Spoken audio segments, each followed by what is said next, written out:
Olá, alunos, como estão? Espero que estejam bem.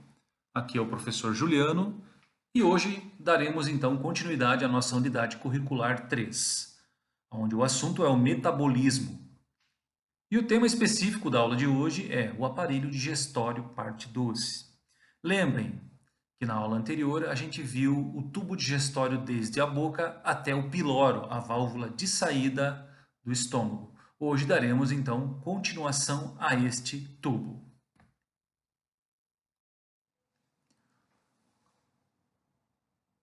No roteiro da aula de hoje, veremos primeiramente o intestino delgado. Lembrando, o intestino delgado, também conhecido como intestino fino, ele pode chegar a 6 metros de comprimento, sendo que todo o tubo digestório, se estendido em um cadáver, ele pode chegar a 9 metros de comprimento. E no seu interior, ele é cheio de irregularidades na mucosa, que são chamadas de microvilosidades. Essas microvilosidades, elas favorecem a absorção dos nutrientes, porque essas microvilosidades fazem com que a área de absorção seja maior do que se fosse totalmente lisa. Falaremos do duodeno, que é a primeira porção e menor das porções, logo após o piloro na saída do estômago. Falaremos do jejuno, que é a porção intermediária do intestino delgado. E falaremos, por fim, do íleo, que é a porção final do intestino delgado. Falaremos também do intestino grosso. E para finalizar, falaremos sobre o peritônio e daremos exemplos de órgãos peritoneais.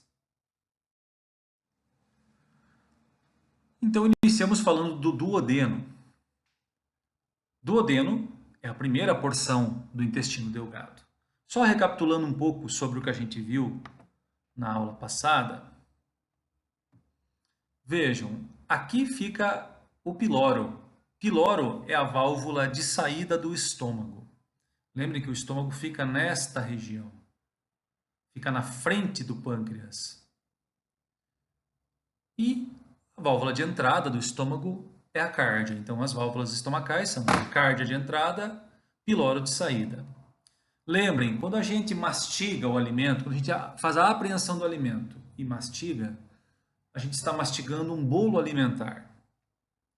Quando a gente deglute e desce pelo esôfago, até ser ingerido, ainda temos um bolo alimentar, mas a partir do momento da ingestão, quando o bolo alimentar entra no estômago, ele vai sofrer uma alteração grande em seu pH, porque ele vai ser adicionado ao ácido clorídrico, ao ácido gástrico, que é extremamente ácido, tem um pH em torno de 2.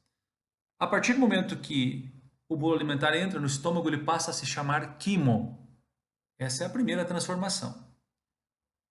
A partir do momento que o quimo entra no duodeno, ele passa a se chamar quilo, com L, passa a se chamar quilo. Então, do quimo, passamos para o quilo, pois nessa região ele sofrerá a adição de substâncias alcalinas, extremamente básicas. Então, seu pH ficará super elevado.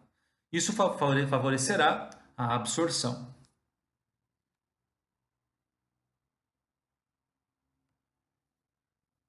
Por que o nome duodeno? O nome duodeno se dá relacionado ao seu tamanho, ao seu comprimento. Vejam, um duodeno ele tem em média 25 centímetros de comprimento. Tem esse formato aqui em C.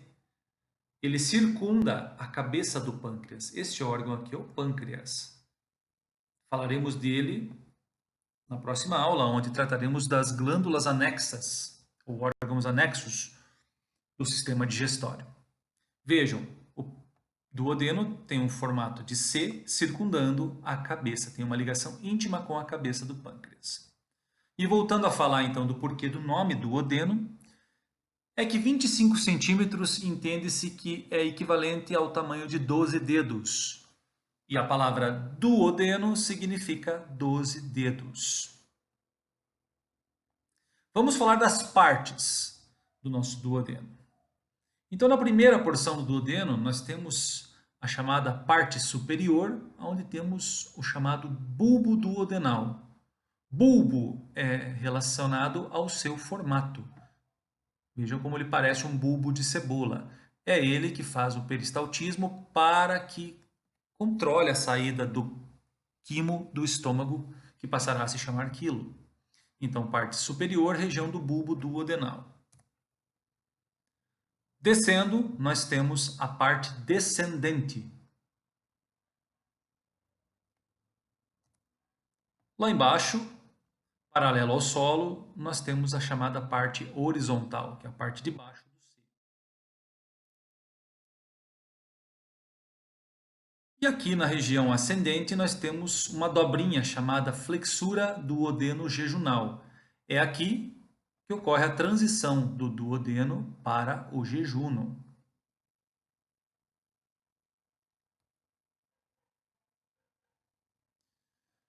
Falaremos na próxima aula das glândulas e também dos ductos. Mas hoje, como nessa ilustração estão aparecendo, a parte final dos ductos, a gente vai citar eles. Então, esse primeiro ducto aqui é o chamado ducto pancreático. Veja que ele vem de todo o corpo e da cauda do pâncreas. Esse é o que, quando existiam epônimos, a gente chamava de ducto Wirsung. É o ducto por onde passará o suco pancreático. Vejam que acima, um pouco do ducto pancreático, nós temos o chamado ducto pancreático acessório. É um ducto menor. Então, nos casos em que ocorre obstrução do ducto pancreático principal, do Wirsung, nós temos aí um acessório que pode ainda gerar a deposição do suco pancreático no duodeno.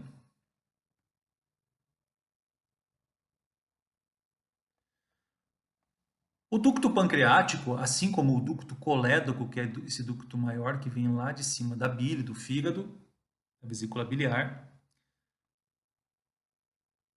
ele larga as suas substâncias, deposita as suas substâncias no duodeno através deste orifício chamada papila do ducto pancreático ou papila principal. E o ducto acessório, então, tem uma papila também que é chamada papila do ducto acessório. Então, a papila principal é a de baixo, onde deságua o colédoco e também o ducto pancreático. E para cima nós temos a papila do ducto acessório. Então, o ducto colédoco, pessoal, é o ducto que traz a bile lá do fígado, que armazena na vesícula biliar e desce pelo ducto colédoco. Muito comum nessa região a chamada litíase hepática ou colédocolitíase, que seria o quê? A famosa pedra na vesícula, né? Ou pedra nos ductos biliares.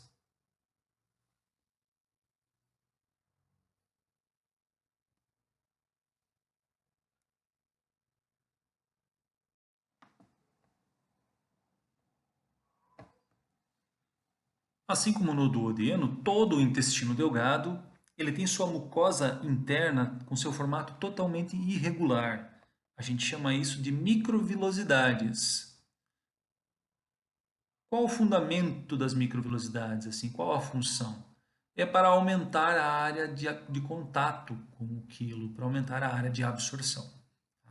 Então, dando sequência ao intestino delgado, após o duodeno, que é aquela primeira porção de 25 centímetros, nós temos uma porção intermediária chamada de jejuno. E por que jejuno? Por que o nome jejuno? Entende-se que sempre que são feitas autópsias, necrópsias ou dissecação dessa porção do intestino delgado, ela sempre está vazia. Então, entende-se assim, como se ela estivesse em jejum. Por isso o nome jejuno, por ser a primeira porção que esvazia. E a porção final do intestino delgado, aquela que vai se articular com o intestino grosso, vai ter a transição do intestino delgado para o intestino grosso, é a chamada de íleo. Íleo relacionada à posição no abdômen, por estar próximo aos ossos ilíacos.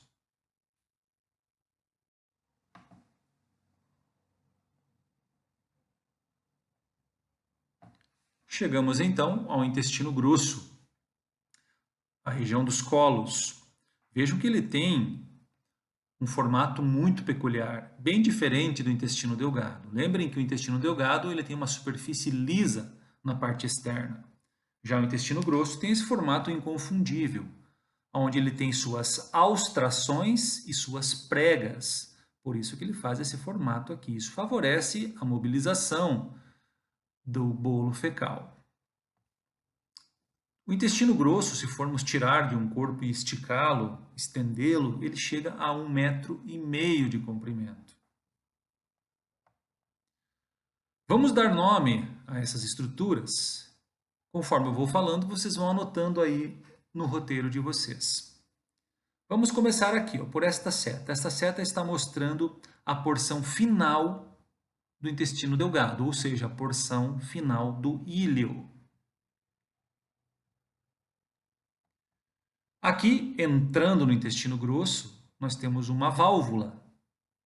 E a válvula de saída do intestino delgado é essa válvula aqui, válvula ileocecal. Válvula ileocecal. Quando o quilo entra no intestino grosso, aqui ocorre uma grande absorção de água, de líquidos. Então, aqui começa a se formar o chamado bolo fecal. Então, lembre, inicia com bolo alimentar, que se transforma em quimo, que se transforma em quilo, que se transforma em bolo fecal. Esta seta aqui de baixo está mostrando essa estrutura. Este é o famoso apêndice vermiforme. Então, vejam, o apêndice fica logo abaixo do intestino grosso. Este fundo do intestino grosso, onde cai e inicia o bolo fecal, a gente tem uma região chamada de ceco. Este é o famoso ceco. Então, marquem aqui, ceco. E aqui começam os colos. Esse primeiro colo é o colo chamado colo ascendente, porque vejam, ele sobe. Esta seta está mostrando o formato, que é aquele formato peculiar do intestino grosso. Então, todas essas saculações que nós temos aqui são as chamadas austrações, com H, austrações.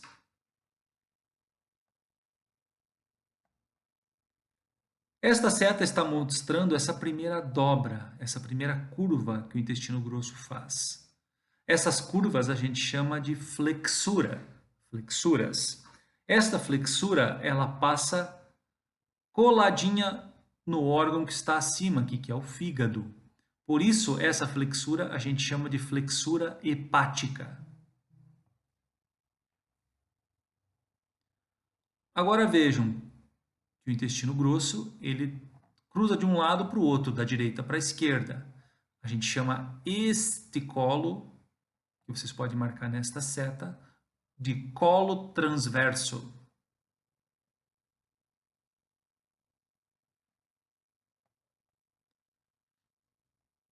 Vejam que aqui, nesta seta da direita, nós temos outra dobra, outra curva, outra flexura. Essa flexura, ela passa próxima ao baço, por isso ela é chamada de flexura esplênica. Tudo que é relacionado ao baço é esplênico, como artéria esplênica, veia esplênica. Quando a gente faz a retirada do baço é a esplenectomia. Então, tudo que é relacionado ao baço tem o prefixo de espleno. Esta seta que está um pouco mais acima, ela está mostrando essas fitas. Existem 3 fitas longitudinais que percorrem os cólons e favorecem, dão estabilidade, favorecem o movimento peristáltico. São 3 fitas. Vocês podem marcar aqui como tênias. Tênias. São 3. Eu vou mostrar para vocês na aula que será no aplicativo em 3D, no Complete Anatomy. Eu mostrarei as suas localizações. Nós temos a chamada tênia livre ou tênia libera. Temos também a tênia omental.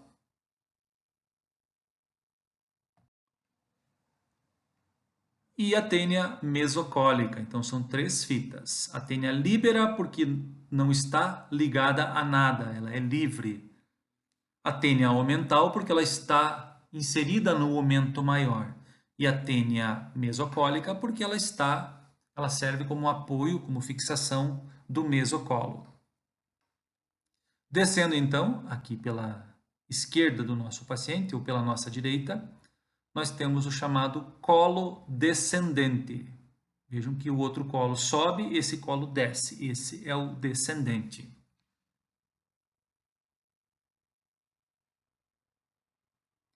Nessa região, inicia-se este formato de S. Então, esse colo da esquerda, mais inferior, a gente chama de colo sigmoide. Sigmoide relacionado a um formato de S.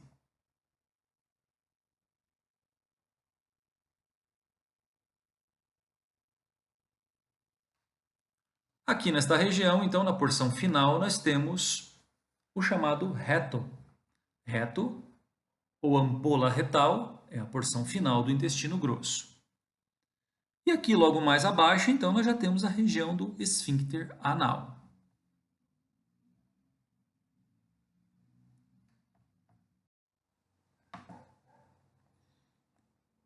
Vamos falar, então, do peritônio. Como vocês sabem, vários órgãos têm suas membranas que os envolvem, como o pulmão tem as pleuras, o coração tem o pericárdio. Então, vejam, os órgãos peritoneais são os órgãos que são envolvidos pelo peritônio. A cavidade abdominal, por sua grande parte, possui o peritônio. Nessa imagem da esquerda, tudo que vocês podem ver neste corte sagital que está em verde é o peritônio. Ou seja, são as camadas do peritônio. Então vamos começar mostrando esta seta de baixo aqui, que está mostrando a lâmina do peritônio que fica grudada na parede interna do abdômen. A gente chama esta lâmina de lâmina parietal ou peritônio parietal. Essa seta aqui de trás, ela está mostrando a camada do peritônio que fica ligada aos órgãos, ela fica revestindo os órgãos. Esta lâmina a gente chama de lâmina visceral ou peritônio visceral. Esta seta está mostrando o espaço entre as lâminas. Este espaço a gente chama de espaço peritoneal.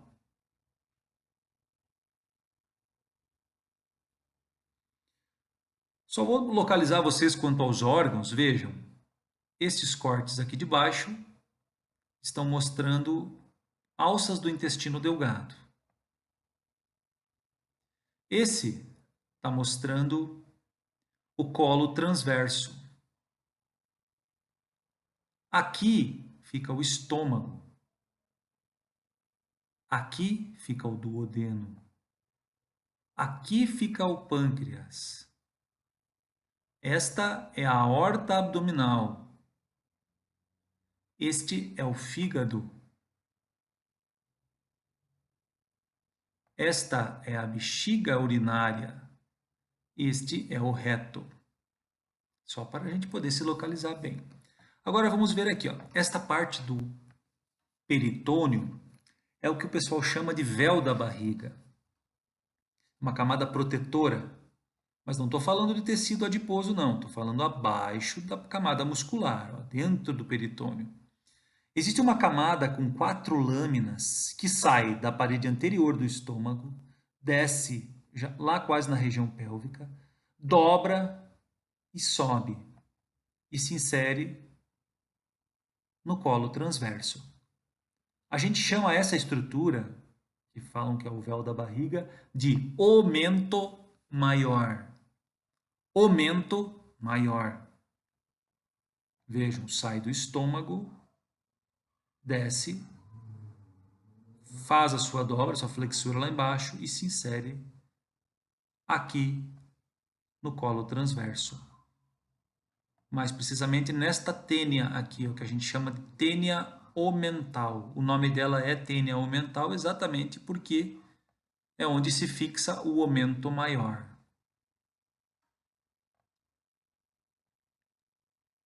E vejam, entre o fígado e o estômago, nós temos a região do ligamento hepatogástrico. E nessa região nós temos mais um véu, que é o chamado aumento menor. Então, o aumento menor está localizado entre o fígado e o estômago. Aumento maior na região anterior, que inicia no estômago, desce e volta até o colo transverso. Então, essas são as camadas do peritônio. E vejam, quando a gente fala assim, ó, órgãos retroperitoneais, o que significa isso? Quer dizer que esses órgãos não estão no peritônio, e sim para trás do peritônio.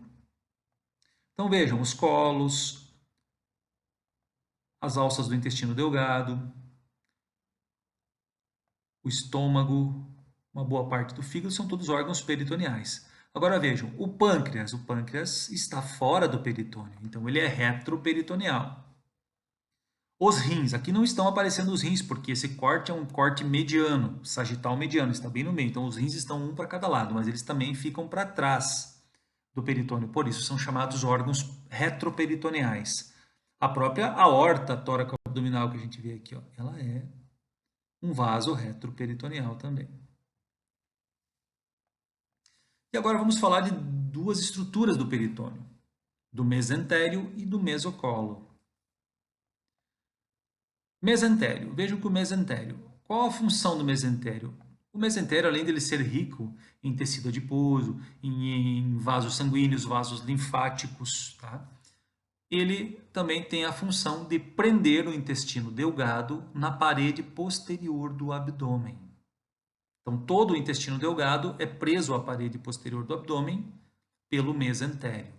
Vejam que aqui ele está rebatido para o lado. Na posição correta, ele estaria bem centralizado aqui.